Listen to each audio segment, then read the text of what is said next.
Hi, this is Jim Atterholt. I'm the Vice Mayor for the town of Fort Myers Beach. Welcome to Key Questions with Key Staffers. This is a show where we find specific subject matter experts, particularly as it relates to post-Hurricane Ian cleanup, so we can help get the word out. Abraham Lincoln once said, "Let the people know the facts and the country will be saved." And this is the town of Fort Myers Beach's small attempt to do just that.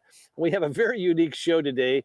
We're going to take a tour of the mooring field with our harbor master, Austin Gilchrist. Austin, good to have you with us today.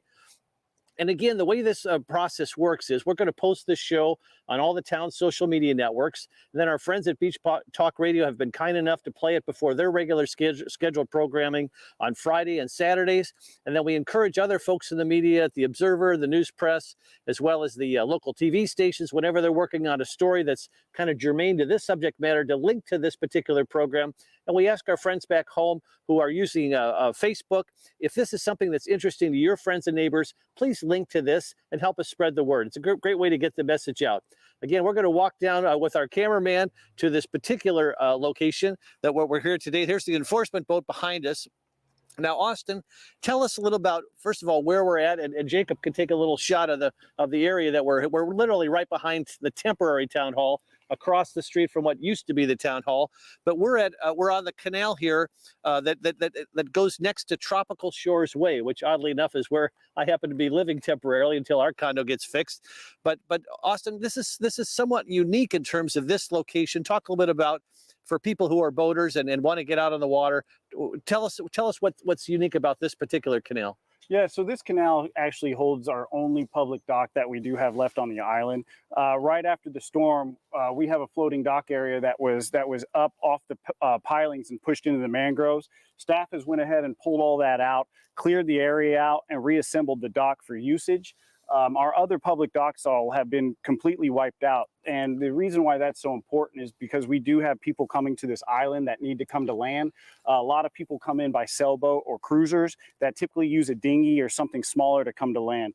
This area here is something accessible that you can come into and get services by coming up to the mainland here. We also have a community center over on Connecticut on Access 22 that harbors our laundry, bathroom, and shower facilities for anybody that may be needing to utilize it coming to the area. That's the Beach Baptist Church area, That is the Beach Baptist Church area. So I believe we're working on getting more facilities set up for the boaters, but at this time, that's the only thing that we're relying on right now. If you do Google 36 Gulf Beach Road, it should pin this dock for you here. There's not much parking right now, but we are working on getting some parking down to this area. We do have people coming in by dinghy to utilize it. And basically, it's a first come, first served basis. And the community's been really up forth and helping out everything. So the safety issues and things like that really hasn't been an issue with leaving your dinghy here or anything like that. So this is free for use for anybody coming to the island. We do just encourage people to be aware of the debris in the water, especially in these canals areas.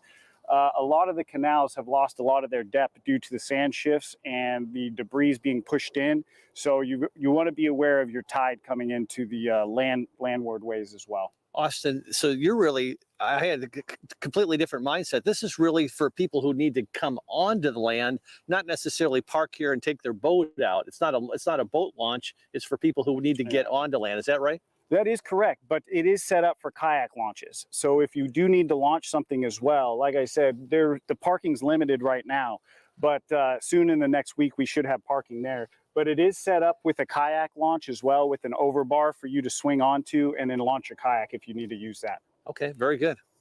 Well, we're going to just take a walk down. We're going to have our cameraman come with us because it's kind of interesting, because we're going to go right by the Bay Oaks baseball field. And I think people would be interested in seeing that. And just real quick, Jacob, if we just pan over here, you can see Chapel by the Sea's roof over there that's obviously got some challenges, and that whole building has some challenges.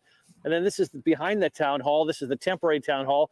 We originally started with tents, and now we've got trailers throughout the temporary town hall. And we're soon going to have a mid-island fire station starting there in the front of Estero. And then you can see at Bay Oaks here is the baseball field, the baseball facilities. And you can see all the debris is pretty much gone, and they're working on remediation for this area. So Austin, as we walk down here, talk a little bit about what people would need to know as if they're visiting or either coming on land or launching their kayak. Yeah, so like I said, the number one thing that we're concerned about is safety here. We're not trying to promote anybody really coming to the island by boat at this time. We do have the mooring field open for wet storage, and I'll go over that later. But coming to this area, So is this gentleman going out on a dinghy right now? Yeah, so he's heading out to his vessel that he probably has in a mooring field. I've got people out there now that are storing their vessels that go out there and keep bringing supplies out to do repairs or anything they need to get underway. The problem that we had in this area was all the marinas were wiped out. A lot of those marinas had floating docks, what had stationary pilings that the docks rode up and down on. Since the storm surge was so high, those floating docks came up over those set pilings and then drifted off. So you have a lot of boats that's been displaced that way, but a lot of the boats have been returned to the marinas. But the problem is the marinas are trying to rebuild. So we're trying to get that load off the marinas so they can come and store their boats in the mooring field while they rebuild. So that's kind of the angle we're taking now. And we're also bringing in people that are just passing through to go to other places. We'll set them up for a day or two, but they have to understand that we've been kind of limited on our amenities and what we can provide here. We do have the community center that we do offer if you do need to use that, though. All right, very good. Excellent. Yeah, so this was originally set up as a kayak launch, I think a few years ago, and we had Coastal Engineering come in and design and build this. As you can see, it withstood a lot of the storm and storm surge, but it does have a lot of damage, a lot of debris, and still a lot of sand and stuff washing up. At low tide, this whole basin is exposed, so if you're coming in at our lowest tides, this may be inaccessible by boat. So keep that in mind coming here and just be aware of the tides coming through. So the tides really impact the canals given their shallow depth at points, right? Yeah, and especially at the end of these, at each canal, we have noticed a buildup of sediment happening. Basically, the flow comes in, the sediment settles, and then it heads out.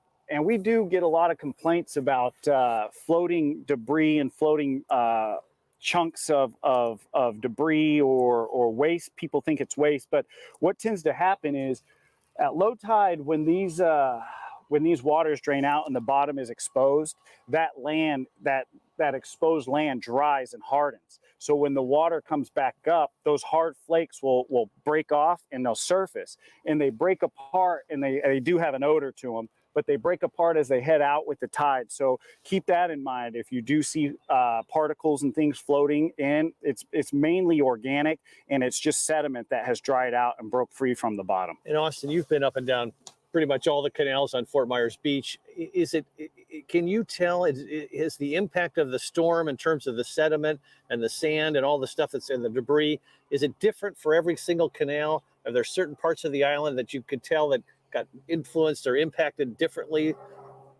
Yes, to the extreme almost. We've been down, we did a canal inspection last week where we actually went down every canal, wrote down everything, what we've seen, any problems. We took depth readings and everything to that nature. And every canal has its own thing going on. We've been down canals where the statues weren't touched, that were on the dock. Statues. Like people's yard ornaments. Yeah, decorative, anything hasn't been touched. The next canal over is their sunken boats. The lifts are completely collapsed. It's just fascinating, the difference in you go 20 feet, 30 feet, and how the storm impacted each canal differently. So you can see a tremendous change as you go down. It seems to be the smaller the width of the island, the more drastic it seemed to be. Where we go back into thicker neighborhoods that were blocked, then there wasn't much impact. Where the island was wider, less impact on the canal side. I see. Interesting. That's what we're seeing. Yeah, and then we do have areas that the sediment has washed over the seawalls and we've lost the complete seawall on back ends as well.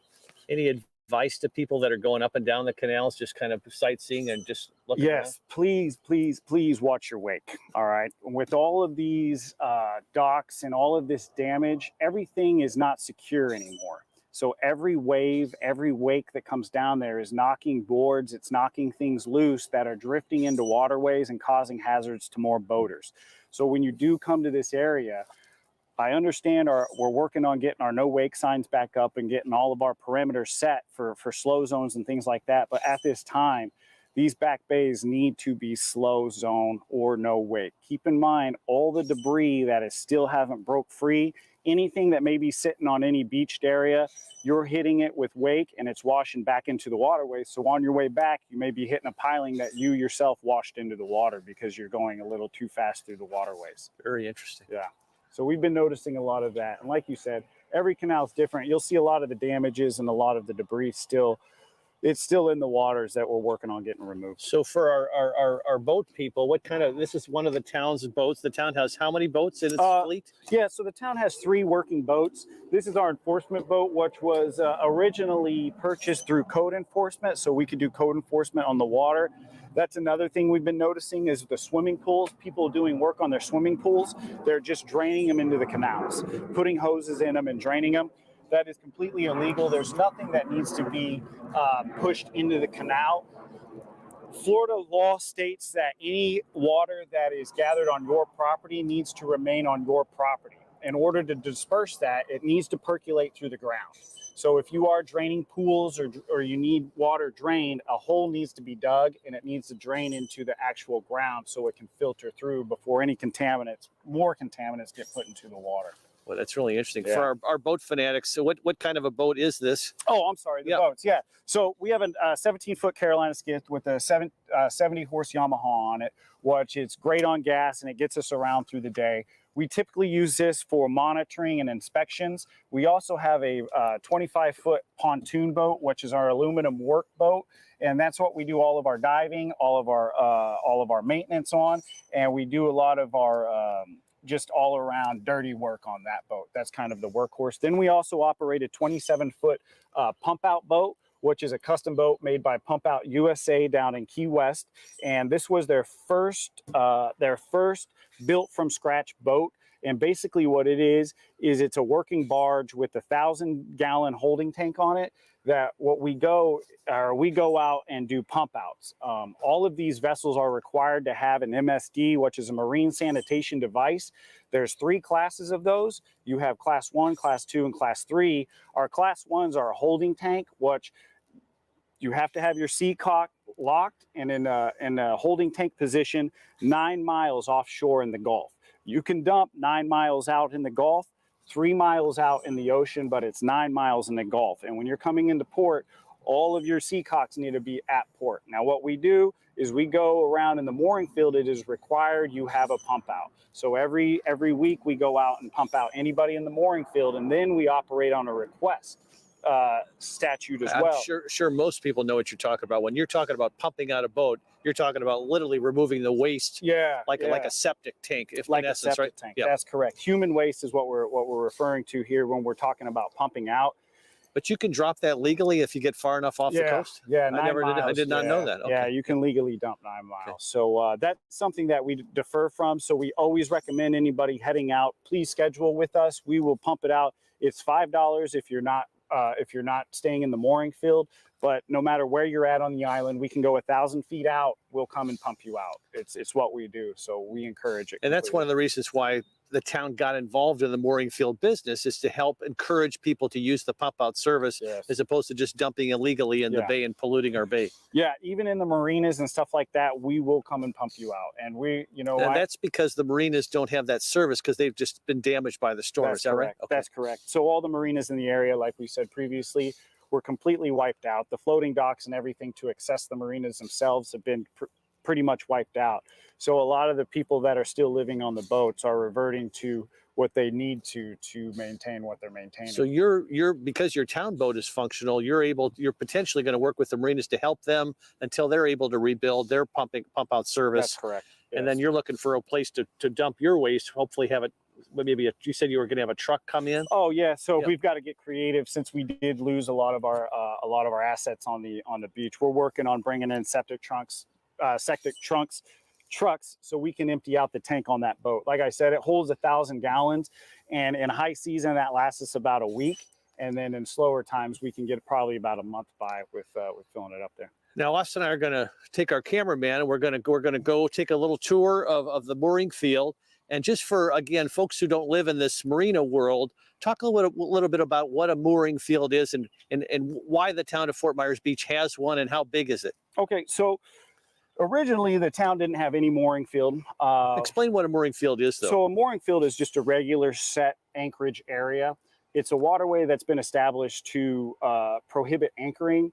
The problem with anchoring in our area is basically the chain. All right. And a lot of people, I don't know how, if you realize how the anchors work, but basically it's the chain that holds you in spot. You'll drop your anchor down and then you'll scope out as much chain as you need to hold your boat stationary. The problem with that is the tides that we have coming in and out. Every day we get our tide change and these boats are constantly rotating. All right. So if you think about the bottom and that chain on the bottom, all that's doing is ripping the bottom up and just creating no growth. It's diminishing seagrass areas and it's just destroying the natural environment to the area. Not only that, it's breaking all the compacted sand loose, causing sand shifts and things like that. What mooring fields and what we have done here is we've put in place helical anchors is what they're called. We start out with about a 6-foot helical anchor, and then we drill those into the seabed, and we keep going until we reach the torque desired that we need to reach. We'll add extensions on, and some go as far as 18 feet, 20 feet, 13 feet, depending on what's under the sand for us to grab onto. We test them at about 30,000 pounds before, and that's straight up angle. So if you get any angle on that, you're just adding to the pull strength of it. So during the hurricane or during the last storm, or I would say any storm in general, we open the mooring field up for safe harborage. There's nobody's charged at that time. We don't encourage it, but it is somewhere you can go to seek safe harborage. We were completely full during the storm in our existing mooring field. That compromised the systems that we had because they were never really rated for that much storm surge. So that's why at this time, the mooring field, the existing mooring field we have shut it down until we can get complete replacements of each of those systems that were in there. But essentially a mooring field is just a regulated anchored area. And again, you have the special anchoring system that doesn't destroy the seabed, and that's connected to a ball that people see visibly above the water, right? Yeah. So what it is it keeps everything off the ground. Under the water, what you have is an anchor head that goes down, and its footprint is probably about 3 inches by 3 inches. And on top of that, that's the only thing that makes contact with the ground. On top of that, we slide on an anchor head with a bolt, and then that ties up a storm soft, like a bungee line, a high tense bungee line. And then on all those lines, we put floats to keep everything up in a float. Not only does that keep it off the ground, but it keeps it from entangling on itself, and it keeps tension on the whole system. With tide change and everything else, the elastic of the system gives, so it's always scoped straight up. When you put systems on them, they'll scope out, but for the most part, it's just straight up and down. In Austin, a lot of people who use the mooring field live on their boats. Was there anybody living on their boat that decided to stay for Hurricane Ian, or did everybody get out? No. So before the storm, we went out and did an inventory of anybody that planned on staying on the boat.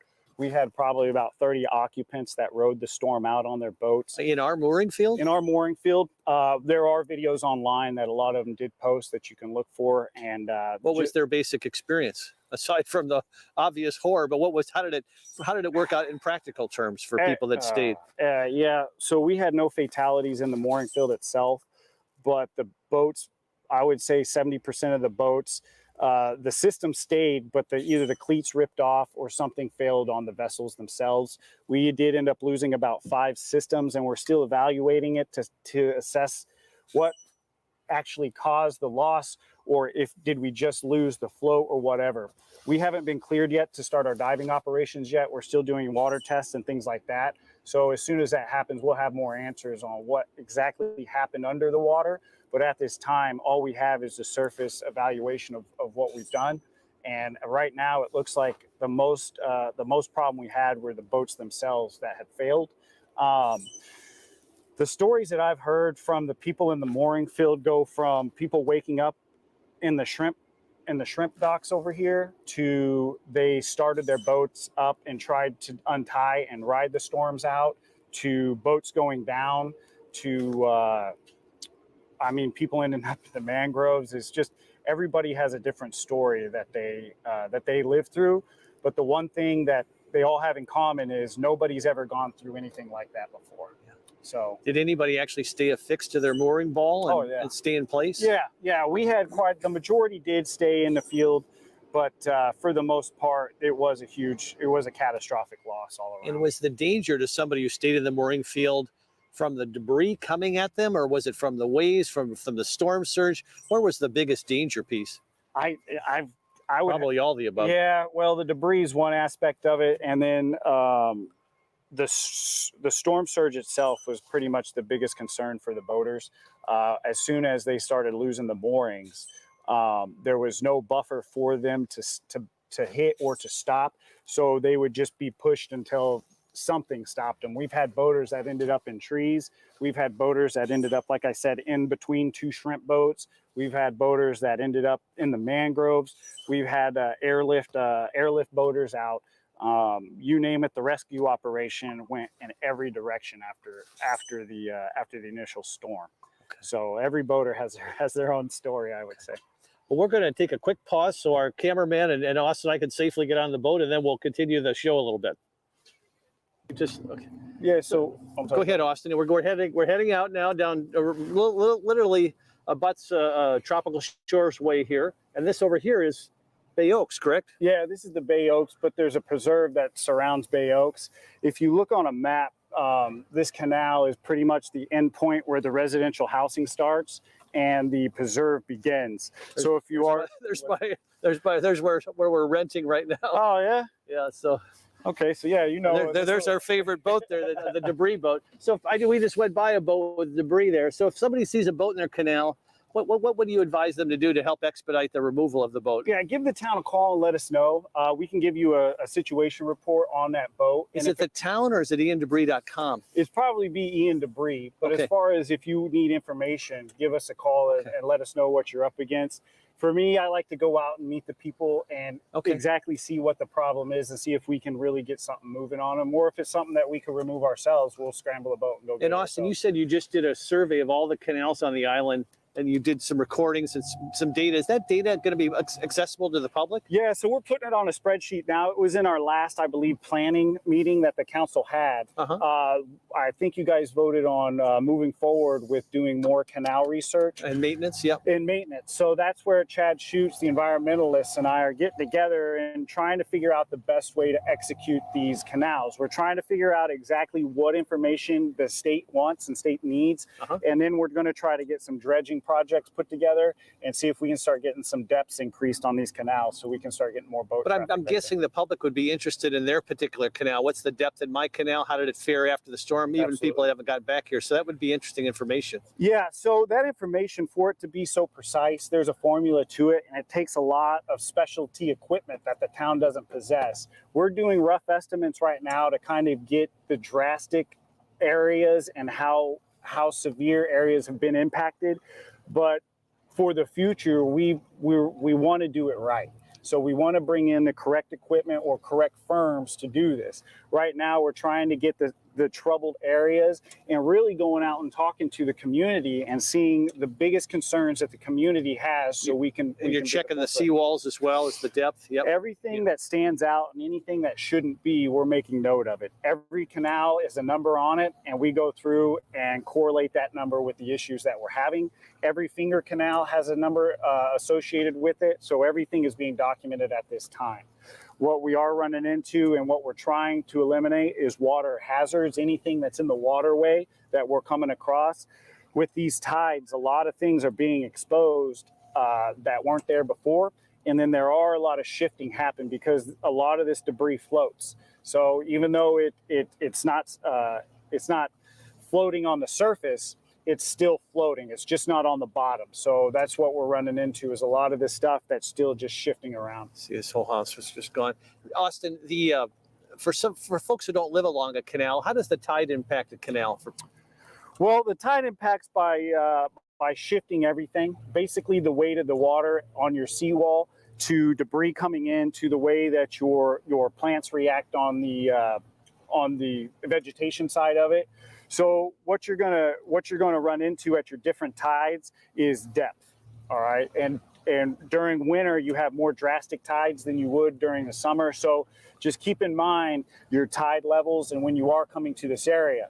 A lot of these areas have shifted, like right over here, there's a shoal. You can barely see it under the water line. Now you say shoal, what do you mean by that? A shoal is just a shallow area that has bunched up with sand, and it's kind of formed a sandbar there. So that's what a shoal would be. You'll see caution shoal signs around the island, but like I said, a lot of our signage has been wiped out. So you've got to be real prevalent on the area and what you're looking at. And if you're not familiar with this area, just take it easy, all right? Take it slow and just enjoy your boat ride and try not to be in a hurry down here. Now these are these mooring balls right here? This is the back mooring field here. This starts at this ends at Hurricane Pass, which is back over here, which is an open anchorage area, which we'll go into later. But this was the back side of the existing mooring field. These were established years ago, but basically it was 1 through 70. Starting back here, it started at 37 to 70, and we would basically utilize this for wet storage or anybody that was staying for longer periods of time.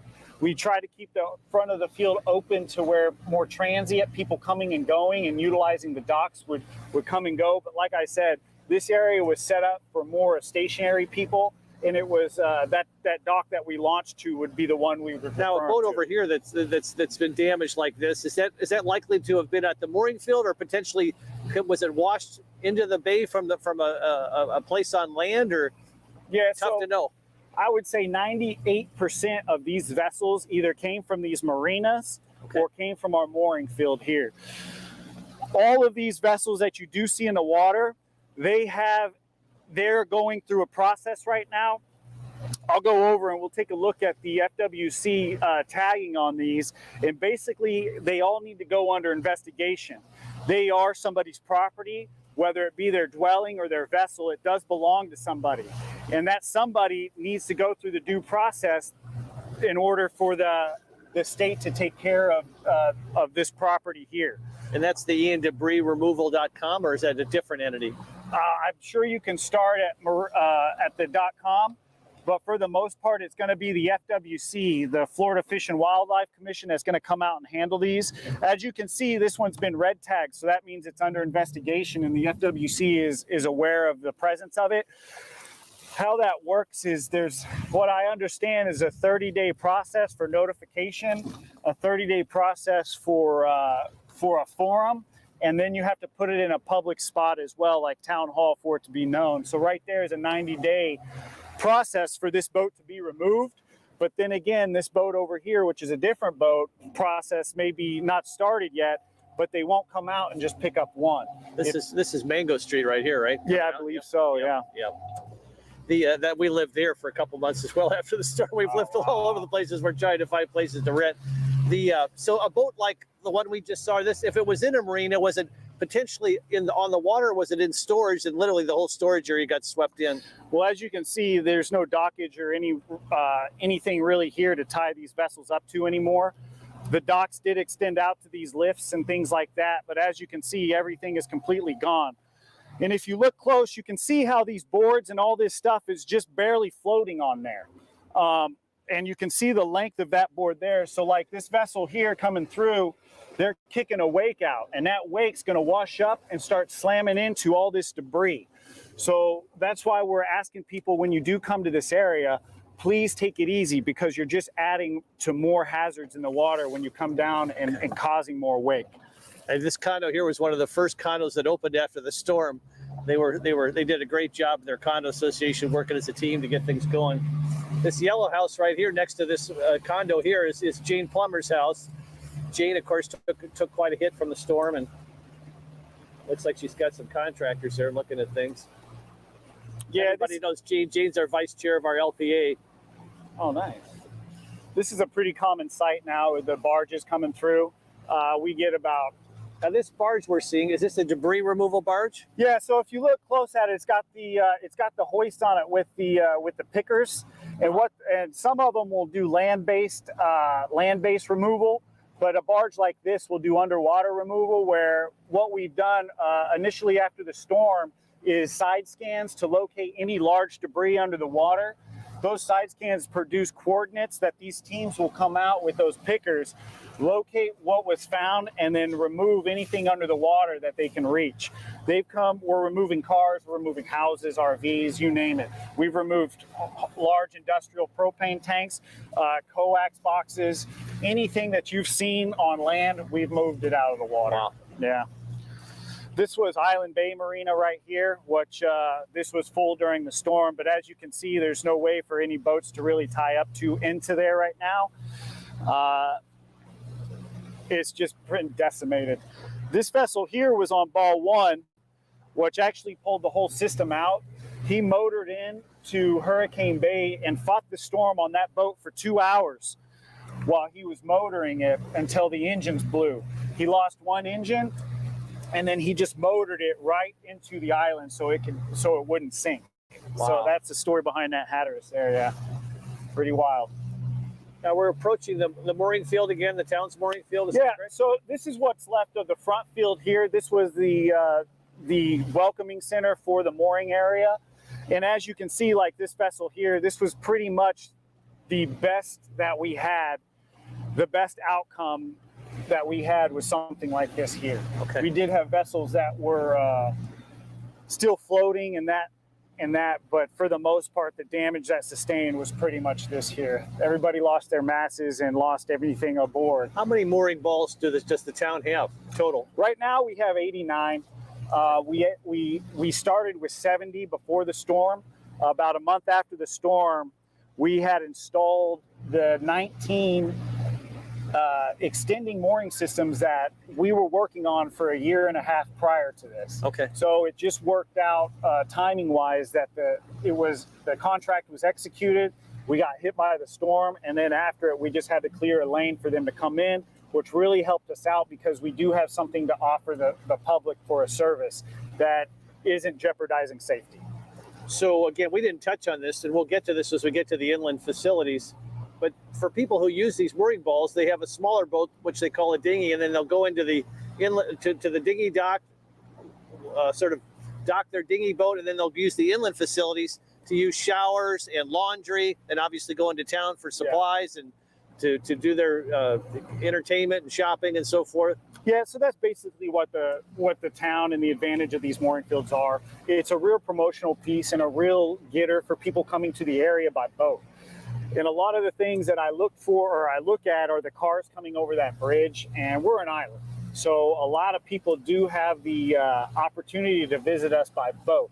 So that's why it's real important for me to make this the best that we can, just like we do when people coming over by car. These parking areas or these mooring systems are here so that people can come to the island and visit our island. You know, we're trying to stay away from the live aboard type staying for extended services. That in turn presented a lot of the problems with people trying to take up residency in the back field. We have an option that we can host 10% for extended leases, but the town just decided really to start steering away from that and open the entire field up for first come, first serve, short-term transient boaters. That promotes more usage of the field. It promotes more transient areas, and it promotes more opportunities for people to come and visit the island. Talk a little bit. You mentioned about coming over the bridge, and I never really thought about this until you mentioned it. The aesthetic. Well, there's a boat that had some serious challenges there. Yeah. Is that a pontoon boat? Yeah, that's a pontoon boat that overturned during the storm.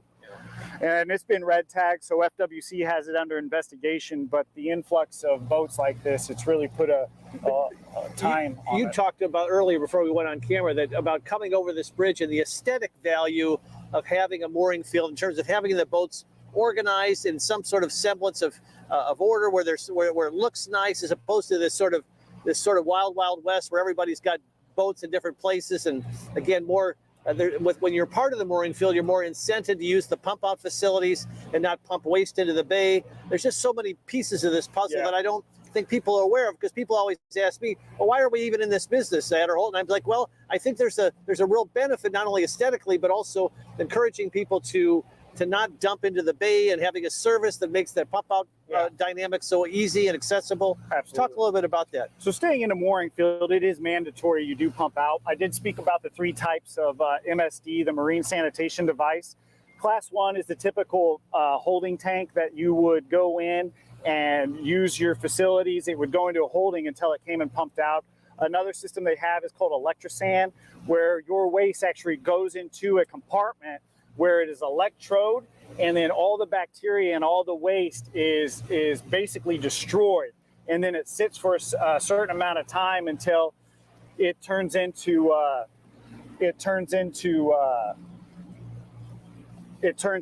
something that you can dump.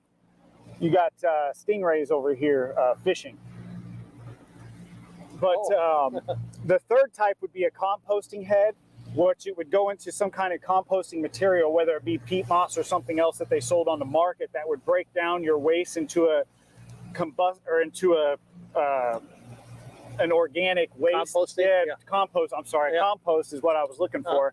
Into a compost to where you could dispose of it at a U.S. Coast Guard waste facility, which would be a dumpster or anything like that. So that's how the MSDs work. And basically it does, like you said, it really cleans up the area. The problem that we had in the past before we put in a mooring field was unregulation and unregulated anchoring, where it was voluntary purposes only, where people would only volunteer to pump out. So we really didn't have a record of who was doing what. Not only that, the trash that the boats build up, the way that they conduct themselves, and then just the all around the vessel sitting for so long. This area is prone to growth, to sea growth. All right. Within a month, if your boat's sitting in the water for more than a month, you're gonna have to go down and do some anti-fouling work. Either your straining pumps or your propeller or anything is going to get fouled just from the growth that you'll see by staying in the area. When the people come into anchor, they're not regulated by any time restraints or anything like that. So while they're here, those vessels go into derelict, into at risk, and then they go into derelict. Typically, and then when we do ask them to move it, we're told that the boat doesn't run. We're told that this or that or this. So it really promotes just movement of the vessels. Now, a lot of people it's going to become familiar territory for a lot of people over here, Jacob. This is Matanzas right here. For people who don't have a boat, they don't often get to see this kind of perspective. Obviously, we're approaching the bridge here. And talk about what we're seeing as we come in here. Yeah, so this is Matanzas by the Bay. It's a local restaurant here. This is where we actually held our old facilities. We had our dinghy dock set up here, which was a fingered floating dock that was riding on these concrete pillars here. And then what we're looking at straight ahead is the old fishing pier that was attached with some steps that were under the bridge. That were completely removed during the storm. As we so this is the fishing pier here, right? This is the fishing pier. And then a whole section was torn out. Yeah, we lost a whole section, which I believe will probably go right over it as we're heading out here. But and we're going to pull in and look at the inland facility. Yeah, we'll go take a look here. And this is the town's. Yeah, this is all the town's property here. This is directly under the bridge. And like I said, what we're pulling up to, there would originally be this floating dock that is now in the parking lot over there. And we'll go take a look at it in a second. But yeah, this was all where the boaters would come to utilize land services here. We did have our amenities set up that we worked a program with Matanzas in. You're pretty good at this. And then from there, we kind of ventured out and took it upon ourselves here. So Jacob, I hate to direct you, but look, this is where that fishing bridge. There's literally a whole chunk of massive cement missing from the under piece of this bridge. Never seen that before. Then obviously there's Nervous Nellies over here, which is hopefully rebuilding, and we know they're rebuilding. Hopefully they'll come back soon, and then there's Snug Harbor there, right next to that. And you can see that marine is flourishing. Austin, for somebody who's renting a boat just to kind of go tour around, any advice you have for them? Yeah. Please come down. Like I always say, be safe. As you can see, like these guys cutting through here, they're just kicking wakes out towards our area here. But be safe. Talk to the people you're renting the boat from.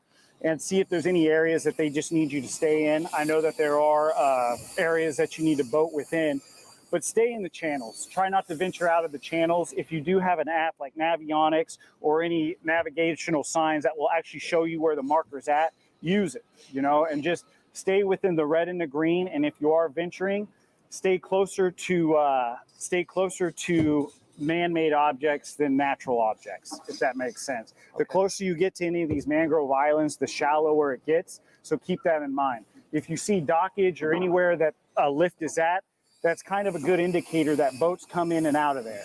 So that means that you have depth. So that's kind of my indicator when I do go to places that I'm not familiar with.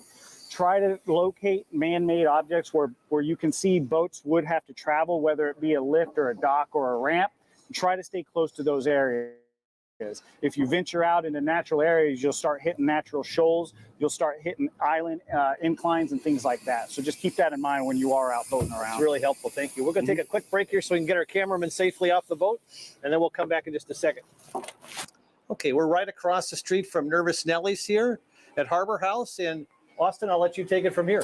Yeah, so basically this was our old facilities that we established about a year out before the storm hit. How it used to be was we contracted out all of our upland facilities to Matanzas Inn.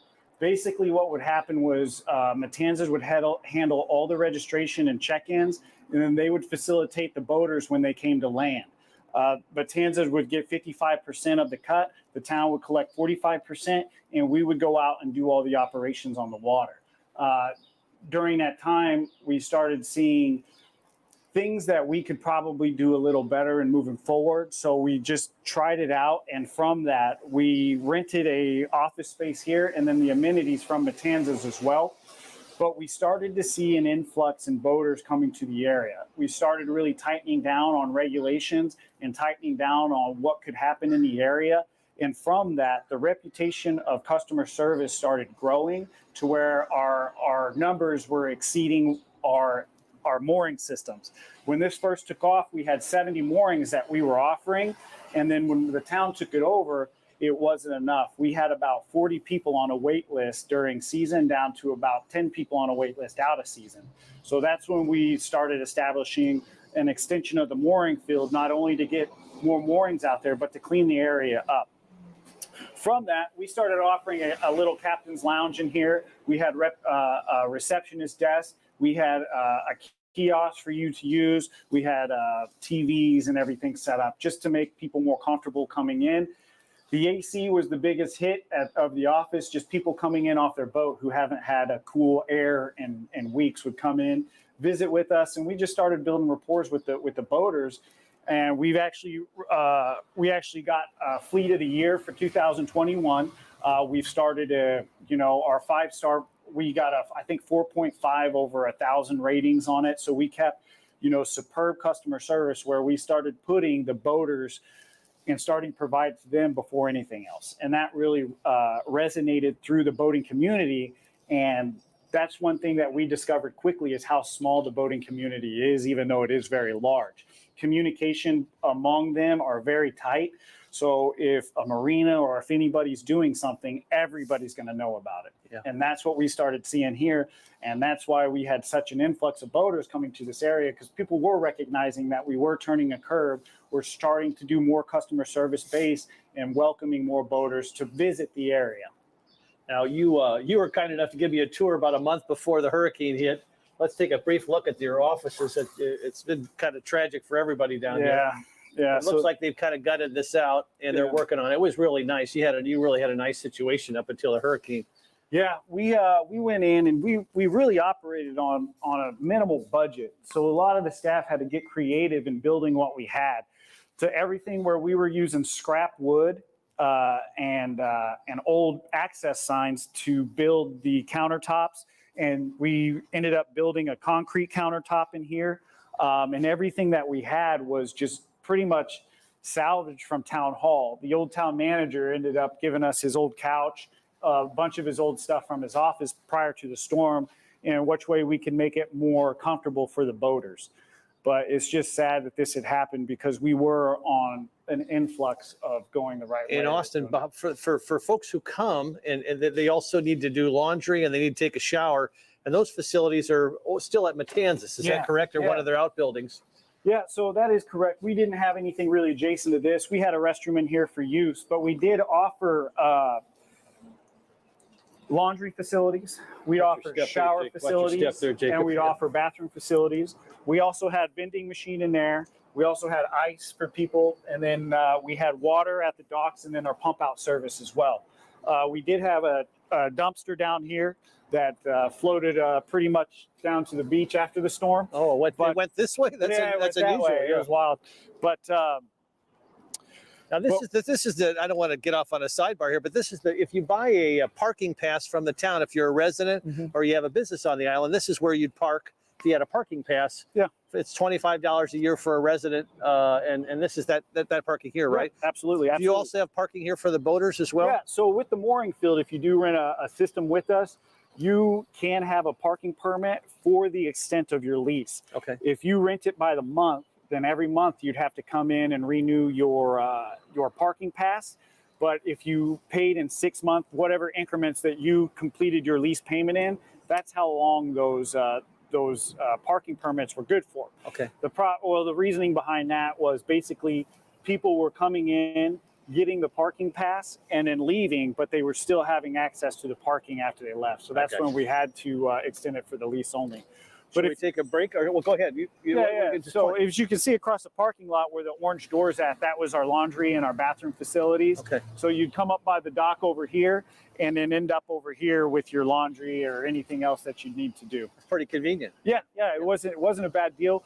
We are working on bringing trailers down and getting things set up to where we can start supplying those amenities again at a more convenient area. But like I said, right now, we do have those trailers set up at Connecticut and Estero Boulevard on Access 22 at Beach Baptist Church, where there's a community center. Can a boater then utilize those then? Yeah, so we went ahead and reached out to the holders of that, and they said it is open for anybody in the community if you need. And where do you put your boat? Where do you dock your boat? Oh, right there at 36 Gulf Beach Road. You can dock there and then go to the end and then walk down Estero down to the community center there. Okay, very good. Be the best bet. Like I said, it's not the most convenient that we've offered in the past, but that's what we have at this moment. But then again, we're not trying to promote too many people coming to the area at this time. We're still trying to clear debris and clear things out, and just bringing more trash and more things to the area is just kind of burdensome for us. Now, I don't want to put you on the spot, Austin, but as we look at the mooring field, we look at the upland facilities, we look at your office, do you have at least a rough timeline as when things might get back up and open again, or what do you speculate? Leaps and bounds at this time. It really depends on what clicks for that day. Like, we could have a project that's been months, and the day that somebody signs that piece of paper is the day it's executed, which it's been in 6 months in litigation or whatever. So it's just really at the mercy of the federal system, the state system, and now the county systems as well, to see how quickly things can get processed. With the influx, or with the damage that was sustained right after the storm, there's not that much anymore. Every day is less and less. So in terms of debris and clearing out what we need to clear out, not only that, but our procedures as well. I know that there's timelines on whether it may be how long it would take before we can get this kind of service or this kind of service. Those times are getting shorter and shorter. So I'm just saying it's not as far off as it was a week ago, if that makes sense. So in your mind, and I don't want to get into what, so if I'm somebody who loves to visit our mooring field, it might be open in 6 months. Would that be crazy, or would that? No, it's not crazy at all. All right. It's just what I can obtain for the Maritime Division is basically what I'm at the mercy of. Yeah. We have so much going on right now. It's just hard to really focus in on maritime and bringing people to the island and putting up amenities and things for people visiting these areas that really aren't too safe at the time. I got you. So that's why I'm really gauging all this of how quickly I can get this area secure and safe for people to come and visit. I hate for any trip hazards to be here. Even these mounds of dirt, present a problem. Have you heard from the state what they're going to do about this fishing bridge over here? That is DOT property right there. There's a long history behind that. I'm not too sure if you want to go into that. But I remember the debate about whether it was going to be maintained or gotten rid of, and I don't know if we ever had any real resolution. But I was just curious if the counties and the states talked about repairing that, or if they're what their plan of attack is. But that'll be for another day. But those are certainly good questions. It clearly took a serious hit there. yeah, nobody's too enthused on the state or government side about it, but I'll tell you, the residents want it. Yeah, the residents, it seems to be very popular. They do want that. I did notice the other day that when I did a little show at the Mound House, they have a beautiful fishing pier over there. That's where I was going into. It's a secret. I mean, anybody coming down here to come fishing, the Mound House is where you want to go. I catch people down here fighting this debris, tearing down my caution tape and all that. And to be quite frankly, this is just desert over here. There's no real structure around here except these pilings and stuff for the fish to really gather around. The things that I notice is the more structure you have or the more natural environment you have, the better the fishing is. That fishing pier over at Mound House, it really don't get much better than that. You have the natural riprap in the area. There's grouper holes in there. There's snapper traveling through there. You got sheephead on the piling. You have every natural fish coming through there. And not only that, it's an estuary. So a lot of the fish are coming in there to feed and to breed. So the Mound House is probably one of the best spots that you can to fish from.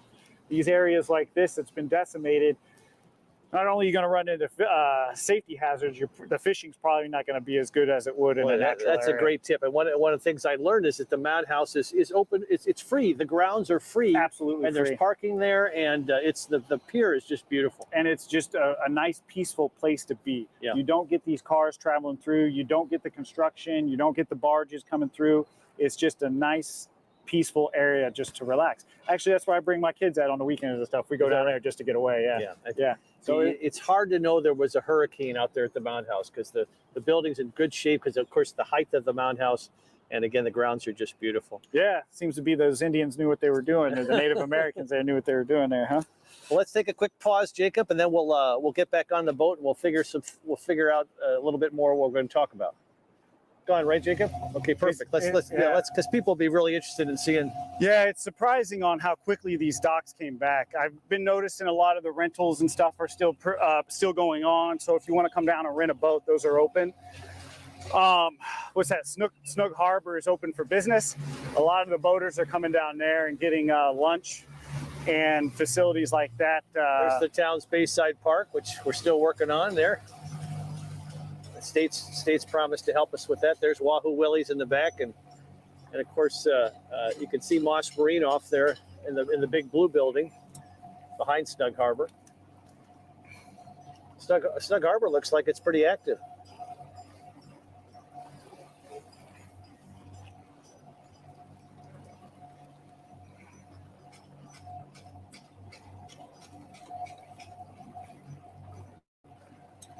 Austin, talk a little bit about the partnership that Moss Marine has with the Coast Guard and the fact that they're kind of temporarily here while they're building their facility. Yeah, so Moss Marine has really made a comeback as well. I think they're probably the only marina on the island still offering fuel at this time now. I think they lost, 4 of their 6 warehouses? Yeah, they lost quite a bit, but they still didn't. They're still there. Yeah, you know what I mean? It's a beautiful piece of property. Yeah. The Coast Guard station across the way has been rebuilt. It's been there, I believe, since the 50s, but they went ahead and demolished the whole thing and they're rebuilding it. So temporarily, they worked out a deal with Moss Marine here to house the Coast Guard and their fleet. Out back, they have temporary trailers and stuff set up for the Coast Guards themselves, for the officers themselves, I guess. And then they have coax for offices and stuff like that, so they can utilize that. These guys go out pretty much every day. They monitor the waters and patrol the back areas here. What kind of a boat with this Coast Guard boat? This cutter here? This is a cutter? Yeah, this is a Coast Guard cutter right here. This is the Crocodile. And again, there used to be 4 more of those blue warehouses right in here in the Moss Marine property there. So how many of the Coast Guard cutters do they have stationed here in Fort Myers Beach? Just one. Just one? Okay. Yeah. Do they have smaller boats as well as part of their they fleet? have the small inflates over there. But yeah, Moss Marine's not doing too bad. But as you can see, all the residents dockage and stuff like that. And then this is pretty much where we've established the new mooring field coming out. We renumbered everything, starting out there at Bowditch. That's starting at 1, down to 19 over here, closest to the Coast Guard station. Does it go down all the way to the pink shell? All the way down there to the pink shell, yeah. And how many new mooring balls were part of the new addition? 19. Okay. We got 19 out here, and the unique thing about these are the swing radiuses that we've established. Previously in the field, we had, I believe it was 2 90-foot swing radius systems. So basically, each system has a swing radius set up to which dictates the size of the boat that you can put on those systems. Because like I mentioned before, all these boats rotate. Each boat rotates differently based on the vessel that it is. As you can see, like these sailboats with these keels, they typically react to the underwater because the keel's grabbing which direction the water's flowing. And then you'll get these cabin cruisers that sit on top that really get dictated by the wind. So when you start getting opposing wind and tides, these boats will go stern to stern to each other. And that's where the swing radiuses are so important. You can't have these boats overlap or they'll hit. So out here back in the field, like I said, our largest swing radius was 90 feet. And basically I'll eliminate 20 feet due to the pennant line that comes off of the systems. And then from there, we can add on whatever boat with that, minus a 20 foot. Talk a little bit about the island that we're looking at right here on this side. Yeah, so that's Bird Island. That's actually a no-touch island. It's to have no human contact. You can, there's 5 of those in Lee County, and that's one of them. And that's is that where most of the nesting goes? Yeah. That's where the birds go at night to sort of. That's basically it. Yeah. Yep. And you get a lot of complaints from smells and stuff like that, but it's all natural out here. That's what the buoys are set up to let you know you cannot get on this island. How does Bird Island look different from Post Ian? Is it pretty much scrubbed, or does it look? It doesn't look quite as green. Yeah, so all the foliage has just been wiped out. Yeah. Anything higher than a normal tree line is pretty much wiped out. You can see the cypress there in the middle that's just been stripped down. But it's all surrounded by mangroves and buttonwood, which really grab into the dirt and hold the island together. Those trees are meant for storms like that, so there shouldn't be too much of a problem with that, but the birds seem to love it over there. Okay. But these are the vessels coming in and passing through for just a couple days. Like I said, we're not really having anybody stay out here for more than 2 days. A lot of folks registered with the town? Yeah. So you're functioning. We're functioning, and everything that we operate through is on DACWA. It's a marine management app that you can download on your phone. And basically, we signed up with that to be our point of sale system. And what that does for us. Sorry, what's this, Austin? That's a shrimp boat coming back in from shrimping. Okay. Talk a little bit about how it's structured. What are those giant? Oh, those down nets. So basically what happens is they'll throw the nets out on those downriggers that fall down, and they just drag nets behind their boat. And then when they're ready, they just pull them up and pull in tons of shrimp. Wow. So yeah, that's the shrimp fleet right there out doing its work. And you said even though all the shrimp boats were impacted by Ian, you think about 80% of the boats will be able to be salvaged and utilized again? I believe so, yeah. Okay. Yeah, it's looking good over there. A lot of them are working. You see people up on the boats actually functioning and doing repairs and stuff like that. So I don't think they're salvaging many of them at all. They're just repairing them because I do believe they don't make those boats anymore. They just have to kind of maintain what they have. But basically, this is our mooring system here. Coming into the mooring field, this is what you're going to see, is you'll see the marker buoy, which is a mooring ball with the number allocated to it to identify what system it is. That way, when we assign you a system, you know where to go. When we assign these systems, it's basically based off of the characteristics of what you're doing, how long you're staying, and then the size of your boat. What do I hook up to? So this pennant line right here, basically what you want to do is come into it, grab you a gaff, hook behind the system float, and then pull it up to your boat. Grab the eye of it. Grab the eye. You need 2 lines on each side of the vessel. Run 1 line through. Cleat it off. Grab another line on the opposite side.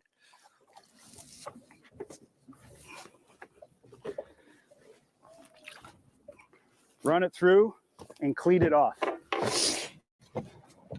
So basically what this is going to do is you're not tying off to the thimble or the ball itself. You're tying back off to your boat. So if there's anything that you need to do to disembark off of it, you can just untie off of your boat. And another thing is what it does is it's creating a pivot so that you have a V going back to your boat, so that the lines are giving and giving as they pivot. So there's nothing fixed on and causing any binding or anything like that. These systems are set up right below the water line is a shackle cluster.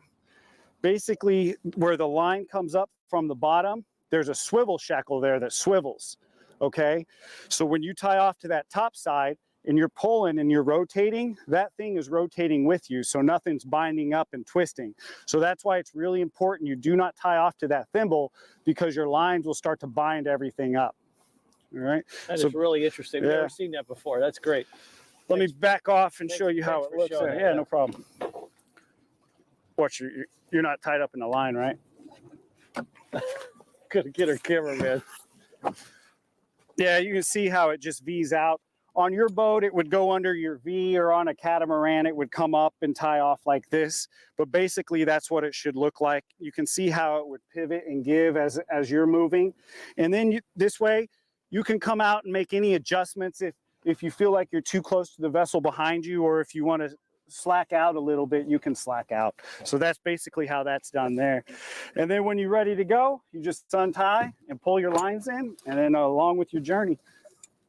Well, I'm glad you showed that, Austin. That's pretty cool.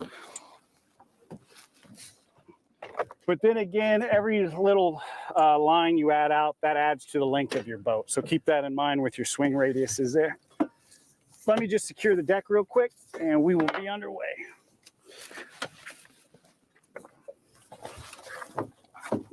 Tripping. Everybody good? That's great. Thank you. All right, making way.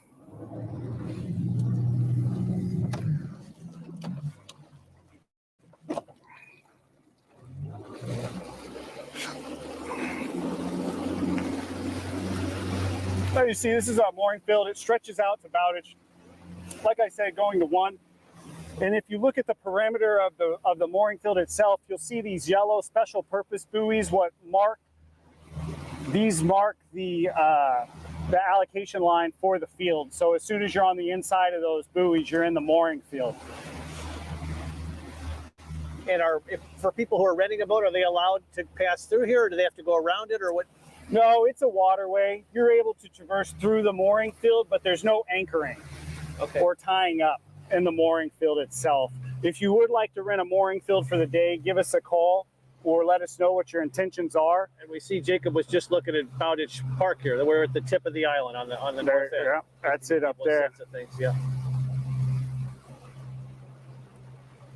Looks like the Pink Shell's got a pretty good sized crane working on it over there.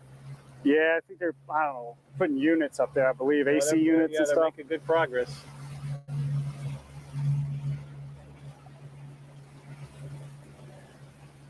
Anything else that you think our viewers need to be thinking about as we kind of take the tail end of this tour here, Austin? Anything else you want to convey to people?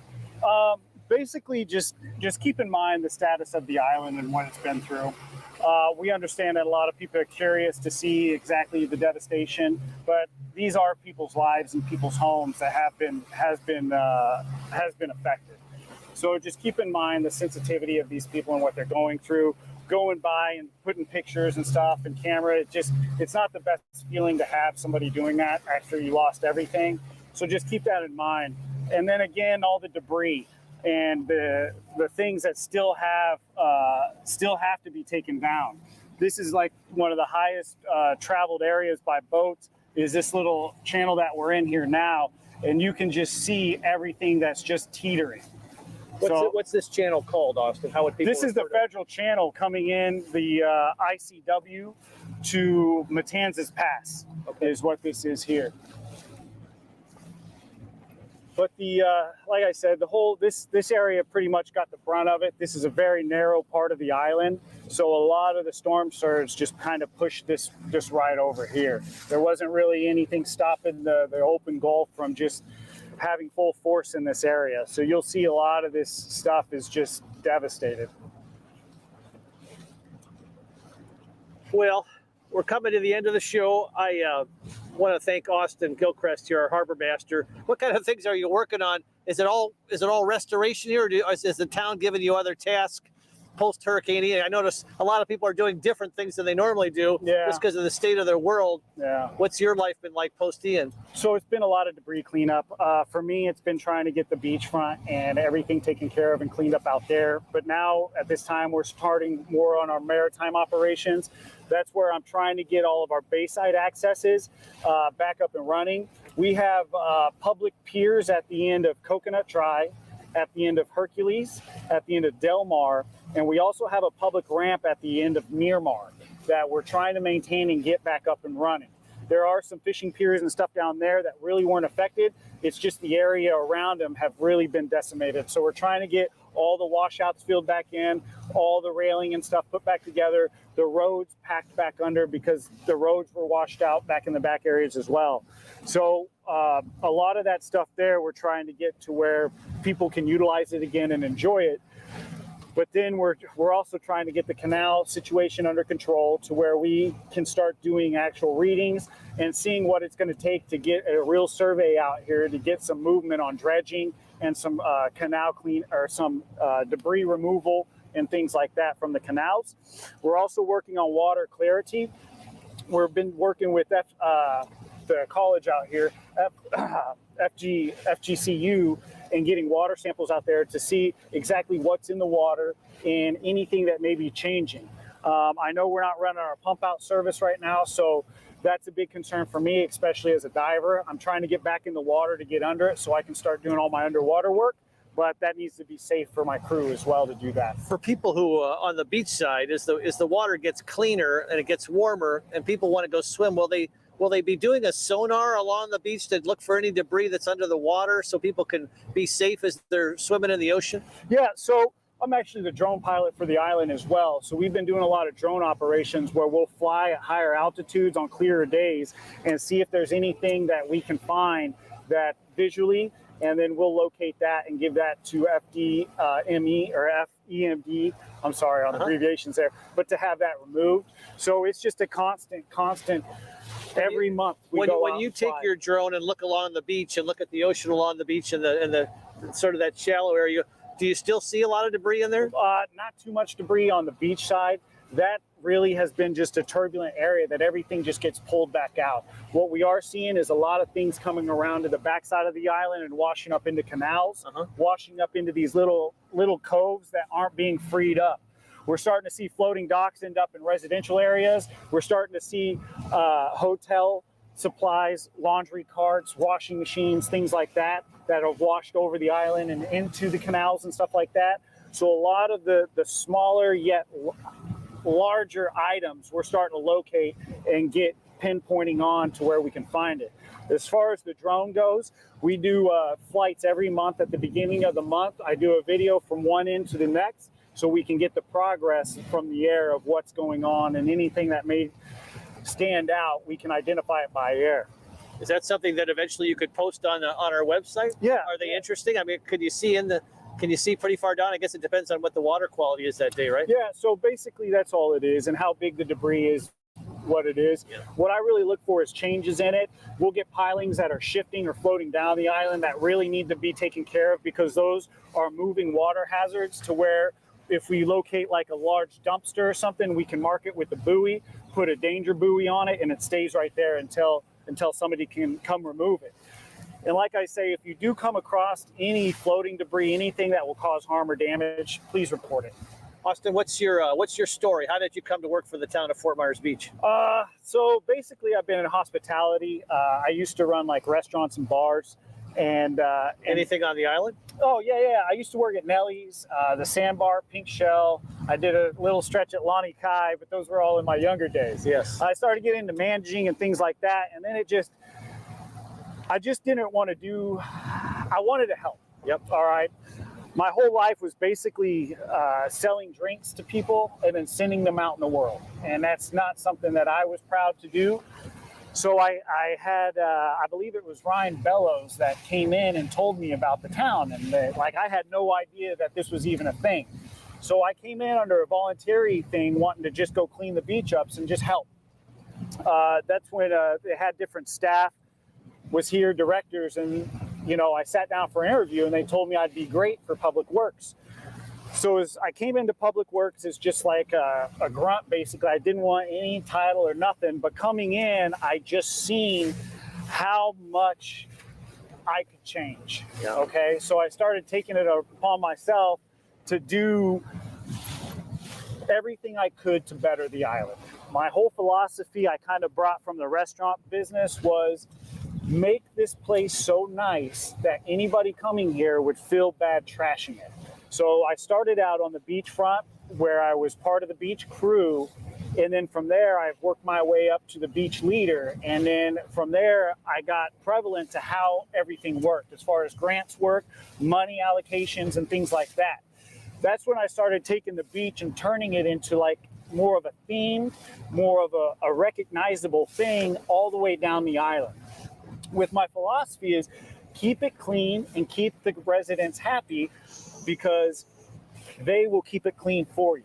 You know what I mean? So, like we were talking about, it's like the broken window theory on crime. If Yes. you fix the little things, it creates an atmosphere Yes. where things are better. Yeah. Things are better. And that was my attack on that. So from that, I didn't really have any idea what was going on in this backwaters. I knew that we had a pump out service. So we had a part-time guy back here who would come out and just do pump outs for a few hours a day and go home. So he ended up quitting, and one of my crew members, Ryan Bellows, came back here to take it over, and he ended up getting injured in a different off-work injury, and so I came back here and started taking over, and then that's when I started seeing what was going on back here. Wonderful. So that's when I started taking it upon myself to start changing it and turning it into a more customer service-based organization or enterprise or whatever you want to label it.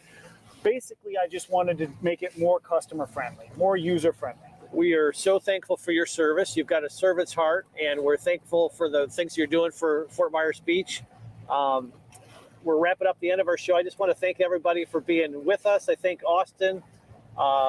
If you like what you see and you've got friends who are on the canal or on the bay or fishermen or boaters, please feel free to link to this so people can get the word out about what's happening here on the bay side, and the canals, and with the mooring field. And again, just wanted to thank everybody. Thank Austin for his service, but thank everybody for being with us today. And again, we just appreciate all the changes and all the positive things happening around here on Fort Myers Beach. And again, thanks for being with us. And I'm Jim Atterholt. This is Key Questions with Key Staffers. Again, thanks for being with us, and God bless. Today is Monday, March 20th, 2023. All council members are present, as well as the town clerk, town attorney, and town manager. If you'll please rise for the invocation, followed by the Pledge of Allegiance. We come before you and ask for guidance as we respond to the requests before us on this agenda. We praise and thank the many blessings bestowed on us each day. We pray to enlighten each one of us here to do what is best for the people of Fort Myers Beach, who have put their trust in us as we listen to public comment and to each other. We ask that our hearts are open as we deliberate on what is best for the common good of all. Help us to reach the decisions that will best serve the people of Fort Myers Beach now and in the future. Grant us the grace to be kind, truthful, and courageous when faced with difficult choices, and not let us lose sight of the common good. Amen. I pledge allegiance to the flag of the United States of America and to the republic for which it stands, one nation, under God, indivisible, with liberty and justice for all.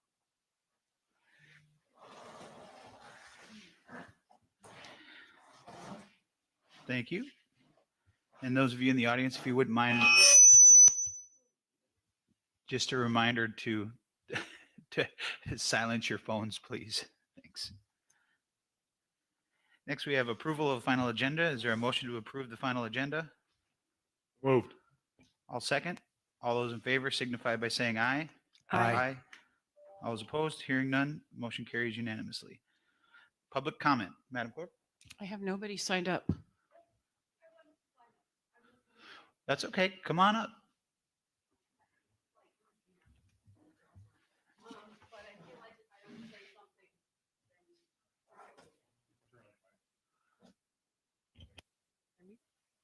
Is it okay? Yep.